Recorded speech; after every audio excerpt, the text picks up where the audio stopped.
Okay, so gun tutorial part 3. Ang part 3 natin is itong part na to.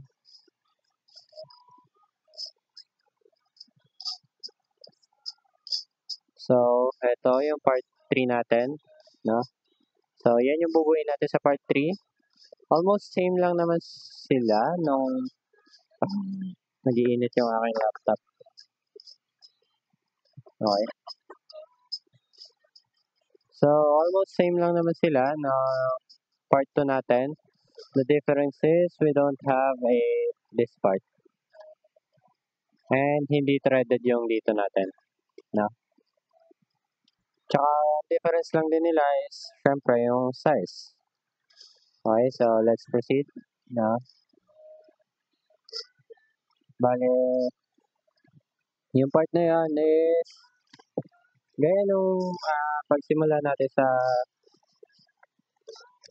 activity 3, part 3, no? So, ba't hindi yata gumagalaw yung aking audio?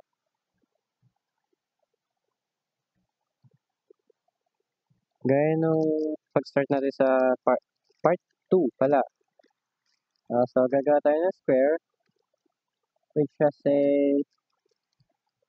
parameter of 99 by 99 or 100 by 100. No? So, yun yung parameter natin. Wait lang. Check ko lang yung aking audio. Okay, so, gagawa tayo ng 100 by 100 na so rectangle. So, 100 tab 100. And hindi siya naka 100. Ano ba yan?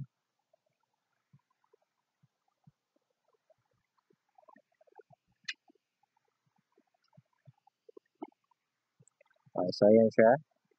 Then, yung chamfer niya, yung fillet niya, is may radius na 15.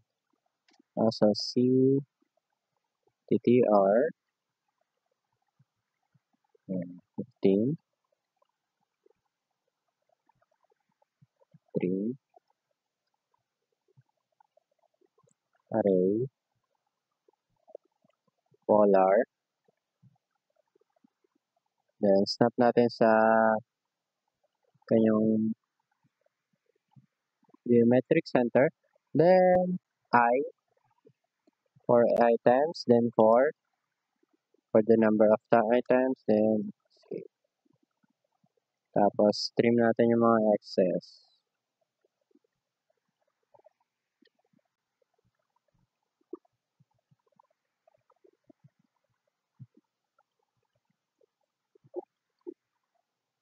There we go. So select, explode, select again, join, then select, copy, then copy natin dito. Yes, parang ganun lang din sa kanina, part 1.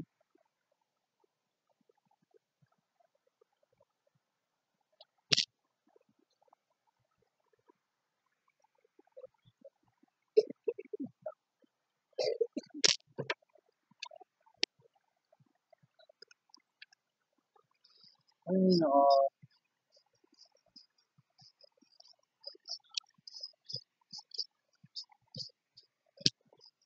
Okay, so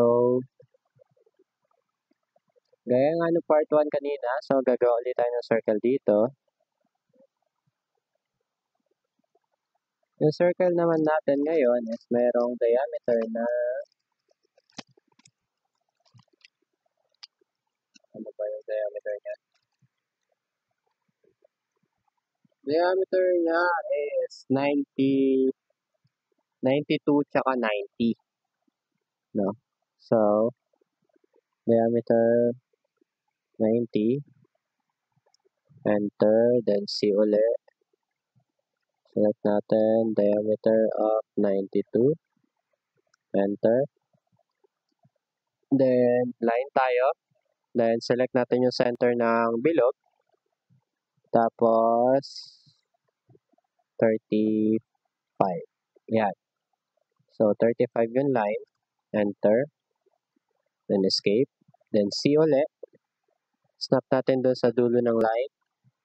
Tapos, yung ano natin yan is 15 diameter. D. Then, 15. Then, C ulit. So, D. 13. Then, polygon for select number of sides, which is 6 for hexagon. Then, select natin yung center. Tapos, circumscribe about circle. Then, 3. Kasi 6 mm yung alin natin dyan. Yan. Then, circle ulit rito sa gitna, which has a diameter of 35. Yan. Tapos, okay. So, once again, ilalabas natin itong 90 na circle natin, yung 90 ang diameter. Tapos, itong mga nasa loob niya. So, move ko lang. Once again, hindi ko alam kung bakit binuo ko pa siya sa loob. Tapos, i-move ko lang din. So, pwede nyo naman nang i-gawin sa loob. Ay, gawin sa labas. No? So, alisin ko na tong line natin dito. Then, select ko tong circle natin na may diameter ng 15. Then, array. Array ko siya. Polar. Tapos, select ko yung center ng aking bilog. Yan. Then, close. Next is press pull. Ay, sige, extrude na lang. Hindi, press pull. Mas madali. So, press pull natin tong hexagon pataas with a distance of 15. Then, yung sa labas niya, yung circle with a distance of 20. Tapos, i-chamfer muna natin siya, no? So, chamfer, type nyo lang yung chamfer. Or, pwede naman sa taas. So, select ko yung first line. Then, 3D solid. And then, next ko siya, kailangan yung face or yung surface na naka-select sa akin is itong top. Then, okay. Then, select the base surface chamfer distance. Or i-type nyo. Tapos, sa akin is 0.5 ang value. Then, 0.5 ulit ang value. Tapos, select nyo lahat ng edges nitong hexagon natin.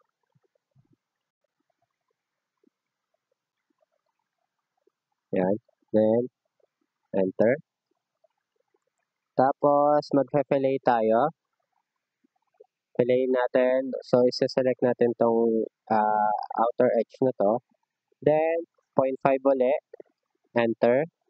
Tapos, select ulit natin siya. Tapos, enter. Ngayon, nakahiwalay pa yung ating hexagon, no? Kung makikita nyo, nakahiwalay yung hexagon natin dyan. Ngayon, sa-select ulit natin yung hexagon. Tapos, ito. So, i-union natin silang dalawa. So, union. Select natin yung dalawang side. Or dalawang object natin, no? So, sa-select natin sila. Ba tayo ma-select to? Ayan. So, na-select na pala siya kanina. Para maging isang object na lang siya. Ngayon, sa-select ko yung object na yon, array ko ulit. Polar. Select natin yung center. Ito. Then, enter. Ngayon, press pull ulit. Press pull. Then, extrude natin or i-press pull natin to So, dito ako sa kailangan ma-highlight ko lahat ng bilog na nasa loob. So, ayan, mukhang naka-highlight naman na lahat ng bilog. Lahat ng bilog. So, naka-highlight na siya. Then, tataas ko siya ng 20. Ayan. Tapos, press pull ko ulit yung isa. Press pull natin to. Angat natin siya ng... Okay, so wala na kalagay ito. So, angat natin siya ng 50.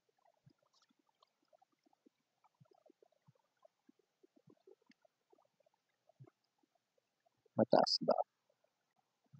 Okay, so mukhang okay naman yan.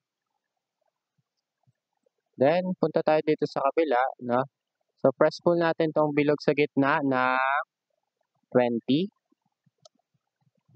Then, itong shape na to, press pull naman natin siya ng pataas, press pull natin siya ng 40. Ayan.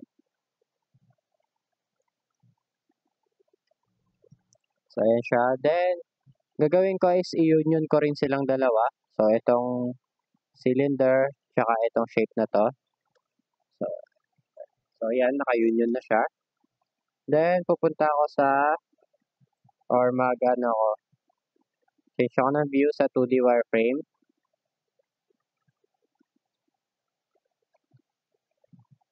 Wait nga lang.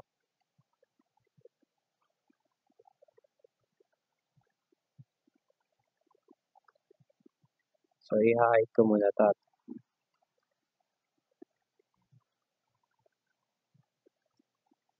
At baka kung ano mangyari sa aking laptop. Mali.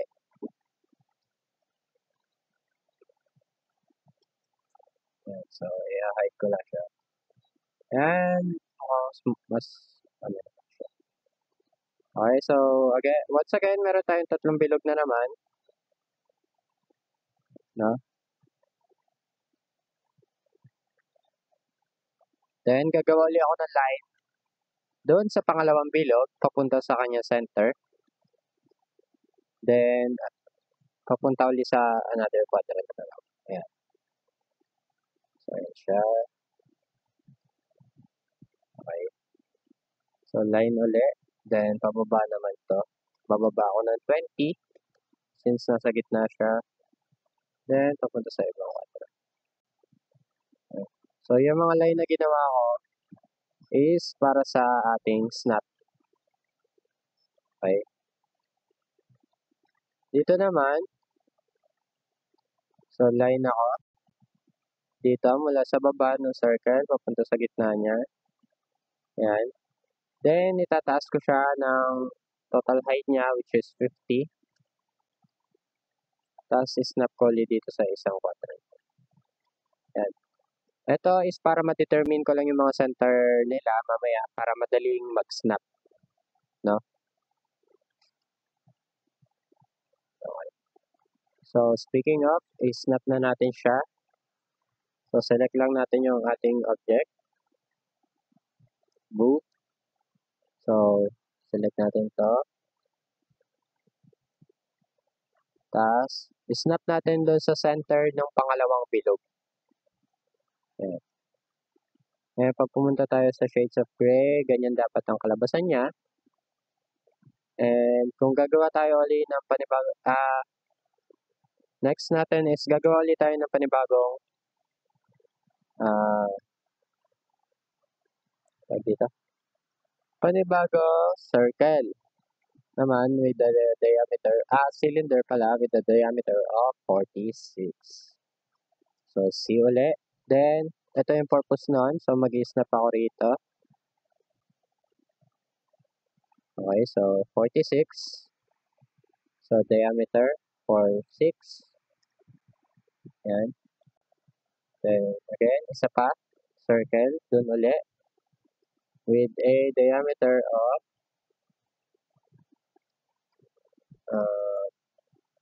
ang diameter naman natin dito is 30. So, ang radius is 15. Wala.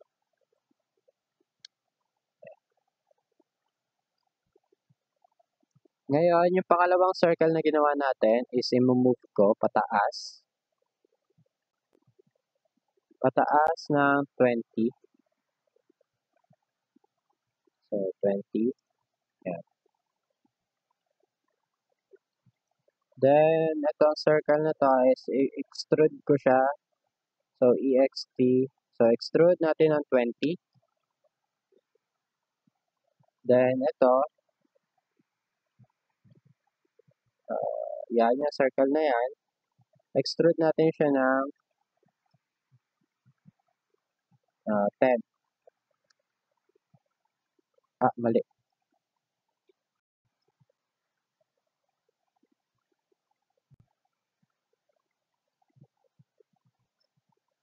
Okay. So, pagka nahihirapan kayo, ano kayo, 2D warping.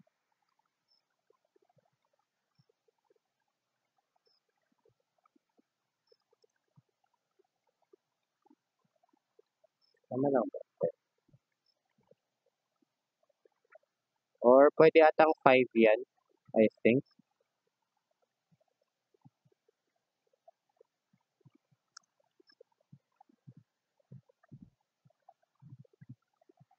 Five looks good naman sa kanya, no? So, I'll leave it, uh, I'll leave it be. Okay, so, kaya na natin ng ganyan. Then, move tayo dito sa part na to. Ngayon, gaya ng nauna, extrude ko ulit siya na kaagad. So, extrude na natin siya ng 40. Then, gagawa ulit akong guidelines mula dito, papunta sa center. Which is about that. Pa tayo mo mag-snap.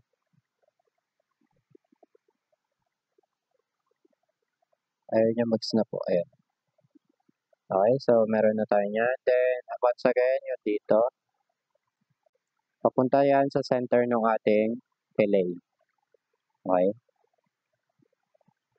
So, ngayon, gawin natin yung circle dito sa loob, which has a diameter of, sana yun?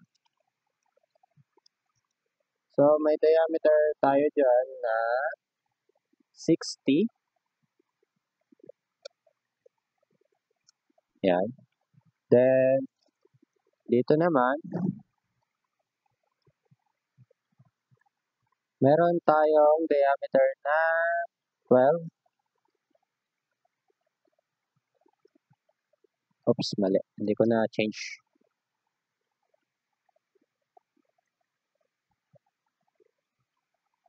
Okay, so diameter niya is 12. Ayan.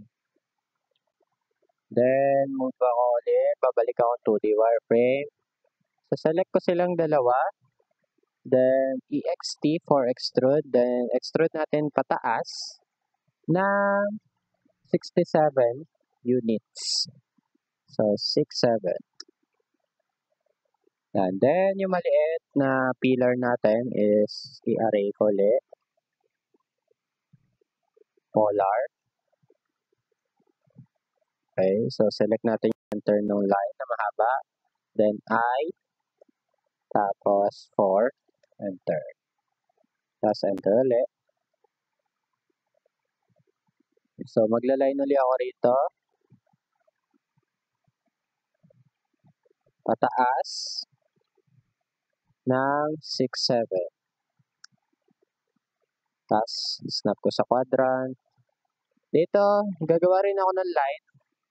Pababa na 40, since 40 yung height. So, 40. Yan. Then, snap natin dito sa isang.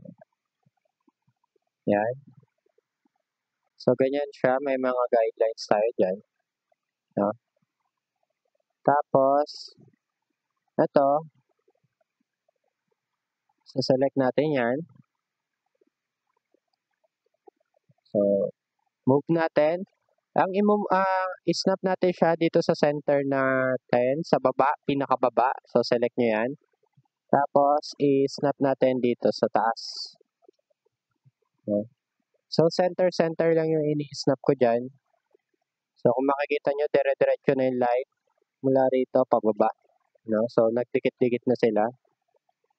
Ayan yung line niya, diba? So, isang buo na siya. Tapos, dito, wait lang. So, itong part na to is naka-knurl daw. So, may try lang ako.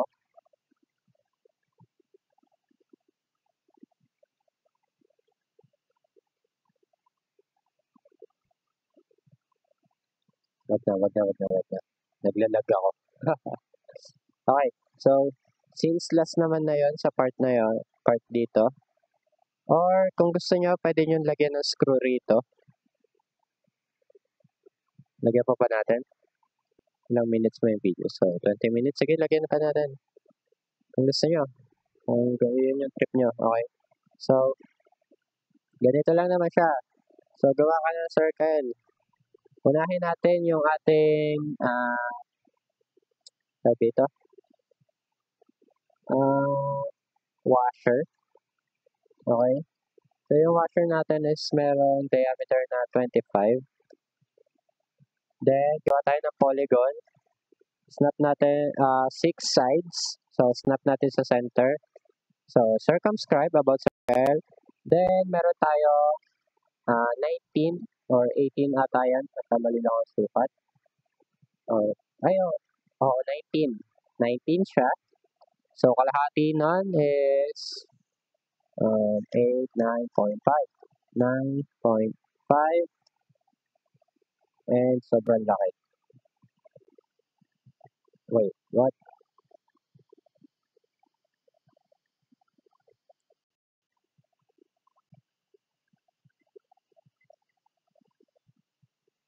What the? Diameter na 25. Oh, nagkamali ata ako. Nagkamali ako kanina. Kaya sobrang. So, gagawa ulit tayo pa isa pang circle sa taas. So, itong circle na to is mayroong diameter na 11. Yan, isa-isa natin extrude. So, EXT or, sige, press pull tayo para mabilis. Press pull. Press natin to, then pull natin pataas with 15 value. Ito naman is meron tayong 8 na value. 8 or 7. So, sa akin 8 na lang.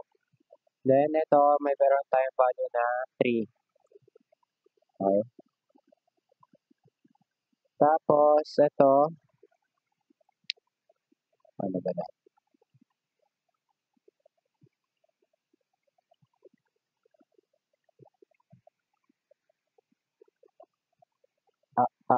So, i-hide natin itong dalawang object na to. Pwede nyo i-joint yan. No? So, join natin nga. Okay, so, join then hide natin siya para matira yung ating cylinder. Ngayon, sa cylinder natin, magto 2D wireframe tayo. Okay. Then, gawa tayo ng helix. Then, select natin dalawang beses. Click natin yung quadrant. Yung turn height natin would be 1. So, naka-default ako ng 1. Then, lalagpas ko lang siya ng konti. Wait lang. H for turn height, then 1. Ayan. Then, yan siya, nilagpas ko siya. Then, gagawa tayo ng rectangle na meron 0.5 top 0.5 na parameter. Then, rotate natin siya. So, kung makikita nyo, yan yung rectangle natin. Then, RO. Select natin yung center niya, yung geometric center. Then, snap natin dun sa isang side niya. Kahit anong corner dyan. Pwede nyo i-snap. Then, move natin siya. Okay. Pag snap natin dito sa ayan. Then, sweep. SW.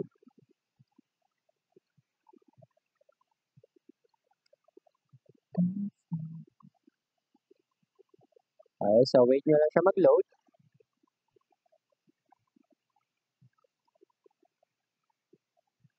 Medyo matagal. Ayan. So, balik tayo sa shades of gray. Then, silipin natin kung okay ba. So, paano ba malalaman kung okay? Ibig sabihin, ito hindi siya okay. Bakit? Pagka ano natin yan, so dito kasi yung corner niya, no? Saan na?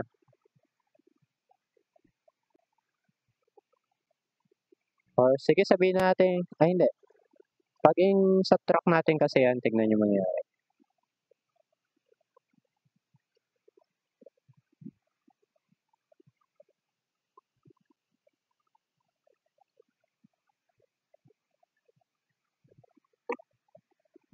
Ayan.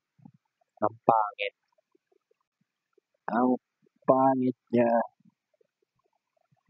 Pero sige, okay na yan. Since hindi naman tayo maarte, no? May maarte ba sa inyo? So, end natin yung object isolation, which means babalik yung aking complete. And ayun na nga, naglag na nga siya. Okay, so yan na siya. Yan na yung kinalbasan niya. Then, snap na lang natin siya mamaya. Pero before that, tatago ko ulit yung aking at naglalag.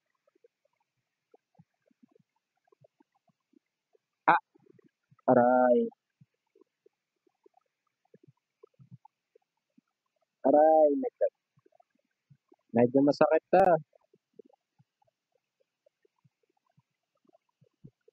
Mas masakit na. So, anyways, okay. So, hide natin siya. Yeah. Medyo nag-smooth naman siya. Medyo lang. Nakapagpapita, nakatutok na ito. Okay, so, babalik tayo sa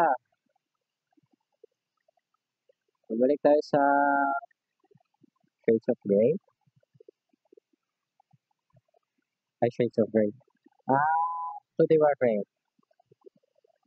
Then, yung center natin dito, gagawa na ulit natin line. Then, extend natin siya pababa na may value na 40. 40 kasi yung height ko, so 40 ang nilalagay kong value para diretso sa baba. So, ayan na siya. Nasa baba na siya. Or pwede rin naman ganito. So, snap nyo ulit sa corner. Ayun, sa center. Tapos ito,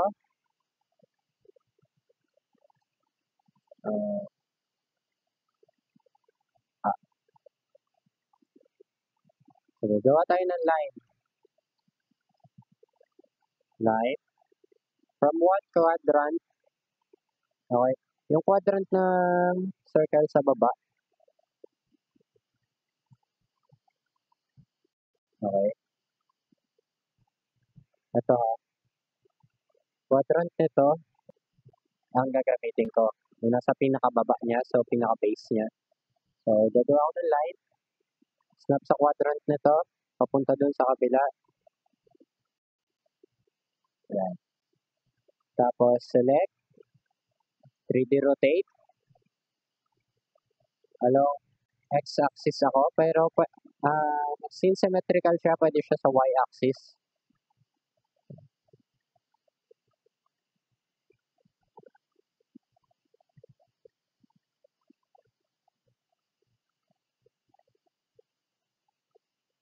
Yan. Then select. Move. Select natin yung ginawa natin line, yung quadrant to quadrant. Tapos, snap natin dito. And then, let's arrange. So, arrange. Polar. Select any center. Kahit saan dyan, basta center na So, along the center line, sabihin na natin, no? Yung center line na ginawa natin mula base pataas. Then I, 4 items, then 4, kasi 4 items lang siya. Then enter. So, yan. Since hindi ko na ayoko na mag-knurling at baka pumutok yung aking sa laptop, no? Okay na ako dyan. Okay na, suko na. Okay. So, ngayon, snap na natin dito. Once again, gagawa ako ng aking guidelines. Okay. Construction lines, something like that. So, ayan, nag-snap ako sa center. So, center na tong island na to. Yan. Yan yung center niya sa top face, no? Surface niya dito sa ibabaw. Naggawa ko ng line. Yan. Para dyan ako mag-snap sa midpoint niyan. Ngayon, kaya nga ko, dyan ako mag-i-snap.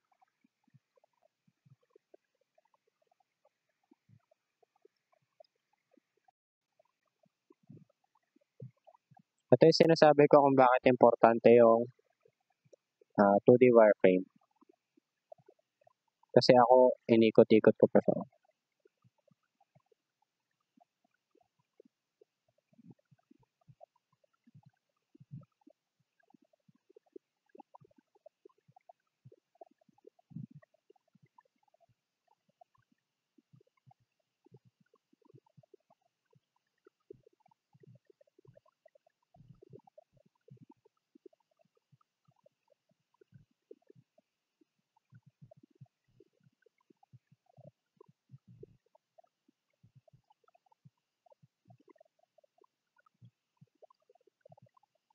Then, yan na.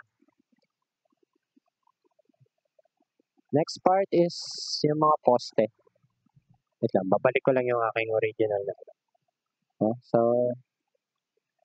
dito ko na sasabihin ko ano yung next part natin para wala nang intro mamaya. Mag-video na ako.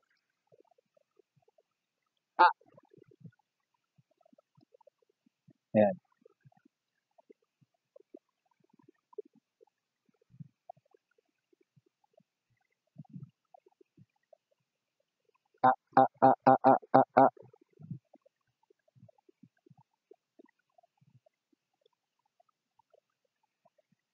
Okay, so next part is ito, yung mga poste na yan.